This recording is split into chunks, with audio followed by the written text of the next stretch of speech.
nagsalita na. Dalawang eksklusibong interview ang naganap. Sa una, di muna pumayag na humarap sa camera si Hope. Sa gitna ka ngayon ng kontrobersiya, ikaw ang sinasabing babaeng nakapagitan ngayon kay James Yap at Kris Aquino. Alam mong may asawa si James. Bakit pumatol ka pa sa kanya? Kasi po, malambing siya. Bali, ibig mo sabihin, niligawan ka niya? Opo. Talagang as in, nadala ka ng panliligaw ni James? Opo, lagi po siyang nagte-text sa akin. Tsaka lagi siya napupunta ng dating pinagtatrabahuan ko. Nagsimula to ng March, sabi mo, Opo. na ang huli niyong pag-uusap, January 15. Opo. So, bali tumagal ng halos 11 months yung ano nyo, di ba? Opo. Ang relasyon nyo. Siyempre si James, isang kilalang tao, di ba? Alam ng maraming tao na asawa siya ni Kris Aquino. Paano kayo nakakalabas nang walang nakakakitang tao sa inyo? Nangyari lang po lahat sa loob ng opisina. Sa dati mong Sa dati kong pinagtatrabahuan, pinagtatrabahuhan. hindi alam ng mga taong nandoon? May mga iba pang nakakalam. Tulad nung facialist niya, si Elise.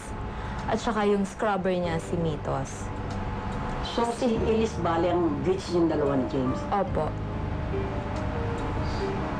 Bakit nung huli kong nakausap si Elise, ang sabi niya, huwag ka maniwala na Loli, ilusyon lang niya yun.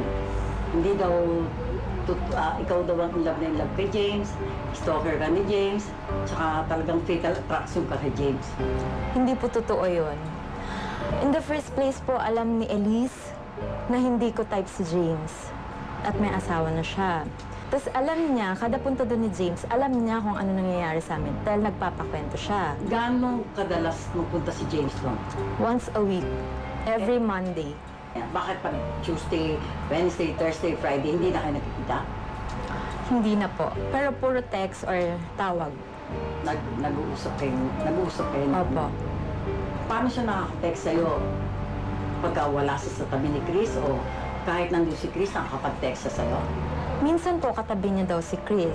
Kasi hindi naman daw nagbabasa si Chris ng mga messages niya. Wala daw silang pakialaman ng cellphone. Kung dun sa tagal na yun, napili mo bang na-in-love sa'yo si James? Na-feel ko po.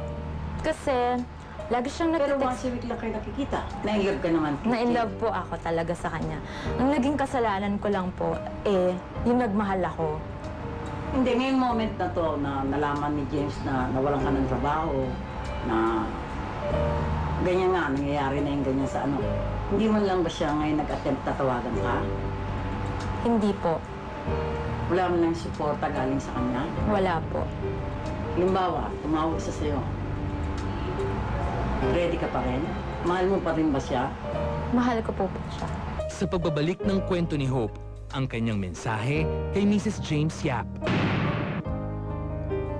Nito 11 months of togetherness is quite a time well spent. At kung ganito umano ang itinatakbo ng relasyon ni Hope kay James Yap, mahabang panahon na nga ito kung tutuusin, given the married status of her boyfriend. Halimbawa, tumawag siya sa'yo. Ready ka pa rin? Mahal mo pa rin ba siya? Mahal ko po siya. Sa pagkakakilala mo kay James dun sa 11 months, pursigido pa siya pag may gustong gawin? Oo. Pag gusto niya, gusto niya. Hindi mo na siya tinatawagan? Hindi na po. Hindi mo na siya? Hindi na po. Ba't ayaw mo nang tawagan si James? Mula nung nalaman na nga, may lumabas mga blind items, ganyan, hindi ko na siya tinatext. Hinihintay ko na siya mag-text sa akin. Pero Hope, hindi ka buntis. Hindi po. Kasi yun ang balita dati, na kaya ka daw nawala dahil baka daw buntis ka. Hindi po. Hindi naman. Kung may message kang sasabihin kay Kris, anong message mo kay Kris? Lalaki yan. Hindi basta-basta umaamin. Kahit nga meron ng prueba, nagde-deny pa rin yan. Kasi ako, may pruweba ako. Kaya wag na akong parang basta-basta inaapi na palabasing sinungaling na ako yung naghahabol sa asawa niya. Kay James, ano magiging message mo? Kay James, sana hindi na ako basta binaliwala na lang. L130 na. Dalaga ka nila. Opo. Yan. Yun ang gusto namin klaro dahil akala nila baka may pananagutan ka na tapos pumatol ka kay James.